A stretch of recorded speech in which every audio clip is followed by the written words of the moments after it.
The Honda Civic is not just a compact car, it's a movement. It built the tuner scene as we know it, going from humble economy car to street racing legend, show-stopping masterpiece, and motorsport hero. But how did a car that was designed for fuel economy end up dominating drag strips, track days, and car meets worldwide? Today, we are taking a look at how the Honda Civic became the foundation of the tuner scene and why it's still arguably the king of customization. Let's flash back to 1972 when Honda first introduced the Civic. It was a small, front-wheel drive hatchback designed to be cheap, efficient, and reliable. It was powered by a tiny 1.2-liter four-cylinder engine producing a whopping 50 horsepower. The Civic was more concerned with sipping gas than with burning rubber. Yet even back then, Honda's engineering brilliance was on full display. The Civic was simple, lightweight, and fun to drive. These are qualities that would eventually make it a tuner favorite. So in '73, the first-gen Civic gained a game-changing feature, CVCC, Compound Vortex Controlled Combustion Technology. This engine innovation allowed the Civic to meet strict US emission standards without using a catalytic converter, putting Honda on the map as a serious automaker. The CVCC engine earned the Civic a reputation for reliability, but no one could have guessed it would one day rule the street racing world. By the time the second-generation Civic rolled out in 1979,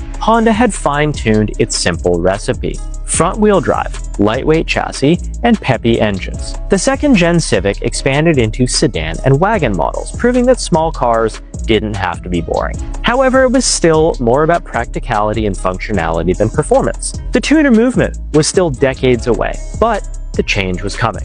In '83, Honda dropped the third-gen Civic, and this is where things started heating up. The third gen introduced the legendary Civic Si, a sportier version with a fuel-injected 1.5-liter engine that made 91 horsepower, a decent number in the early '80s, all things considered. With its responsive chassis and lightweight design, the Si quickly earned a reputation as a fun, affordable car that could keep up with pricier European hot hatches like the GTI. Enthusiasts took notice, and the Civic's performance legacy began. Things really kicked into high gear, though, with the EF, the fourth-gen Civic. This is the generation that kicked off the tuner revolution. Honda introduced a game-changing feature: double wishbone suspension, which gave the Civic handling dynamics that embarrassed sports cars twice its price. The '89 Civic Si hatchback and the CRX at the same time became instant cult classics, offering a perfect balance of affordability, reliability, and tunability. Now around this time, the aftermarket world began to flourish, taking note of Honda's engines, which were highly modifiable. With D-Series coming in the car and B-Series swaps becoming the gold standard for street builds, the B16A engine, introduced with the EF Civic Si-R, became legendary with its 1.6-liter displacement, VTEC, and an 8,000 RPM redline. While the US market never got the B16-powered Si-R, enthusiasts quickly figured out that you can take an engine from over here in Japan, bring it over here into the US, and put it in your USDM Civic Si. The tuner scene was officially born. The early '90s saw the rise of import culture in the US, fueled by car magazines, aftermarket catalogs, and local street racing scenes. Enthusiasts were drawn to the Civic for its affordability, its reliability, its endless modification potential, and the fact that you could take this thing out on the weekend, race it, and drive it to work on Monday. Swaps, intakes, headers, exhausts, coilovers, turbo kits, everything was available, often for less than what it would cost to modify domestic performance cars, and to go faster than those domestic performance cars. The Civic was cheap speed, and that's what made it dangerous. Then came the EG, the fifth-gen Civic, arguably the most iconic, although I may be an EK fan myself. Its aggressive angular design still looks fresh today, and the hatchback body style became a tuner favorite. If you think like modified Civic, you probably think of an EG hatch. The US finally got its own performance model in the form of the '92 to '95 Civic Si. Although it did lack the high-revving VTEC engines available overseas, that didn't matter. Enthusiasts had already cracked the formula for swapping B16As into their US spec cars, creating street monsters that could smoke V8-powered Mustangs with ease. The import drag racing scene exploded at the time, with Civics dominating tracks across the US. Events like Battle of the Imports, or NOPI, drew thousands of fans eager to watch four-cylinder Hondas destroy cars with twice the displacement. Civic drag builds became legend, with 10-second passes and 9-second passes becoming reality. The tuner scene wasn't just a hobby for weirdos that like Japanese cars anymore, it was a full-blown cultural movement. Now, as the late '90s and early 2000s rolled in, Honda delivered the ultimate tuner platform, the 6th gen, the EK, the best Civic ever made. With its cleaner, more aerodynamic design, the 6th gen was an instant hit. Honda introduced the EM1 Civic Si Coupe in '99, Electron Blue Pearl, best color ever, finally giving the US a V16 powered Civic with 160 horsepower, a manual transmission, and of course, VTEC, screaming all the way up to 8,000 RPM.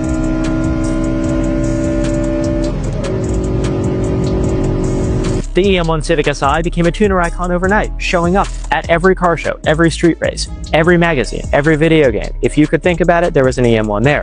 Then, in 2001, Hollywood happened. The Fast and the Furious premiered, thrusting the Civic and the entire tuner scene into the global spotlight. The movie's opening scene featured black EG Civics, or were they EKs? I can never remember, pulling off a high-speed truck heist, solidifying the car's status as the ultimate street racing machine. Overnight, Civic builds became the hottest thing in car culture and graced the covers of Super Street, Import Tuner, RIP. Meanwhile, the Honda industry went nuclear.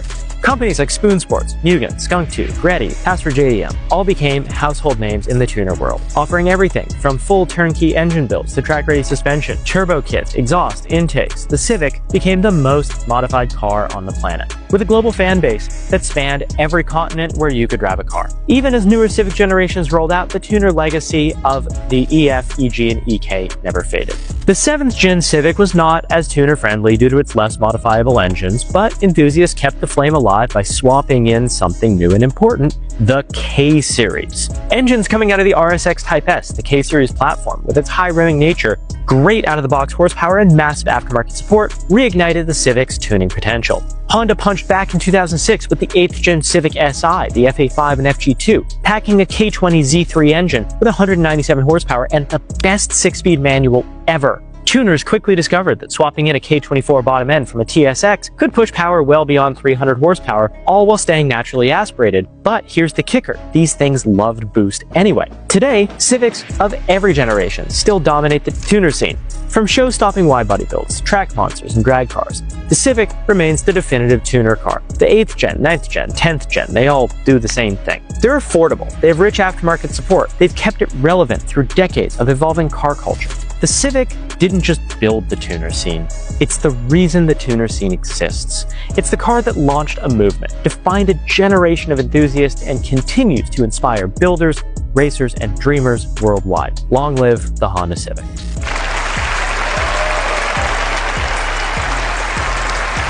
Drop a comment down below with your favorite Honda Civic generation and what mods you would put on your dream Civic build. For me, it's a white EG6 SIR. That is like the goal if someone wants to sell me one. Hit the DMs on the Instagram page.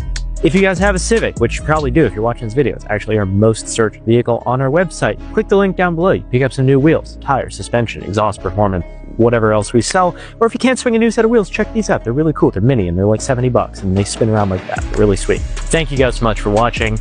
Appreciate you watching. As always, click the like button if you liked it, subscribe button if you want to subscribe to the channel, bell icon to turn on notifications, and I'll see you in the next one.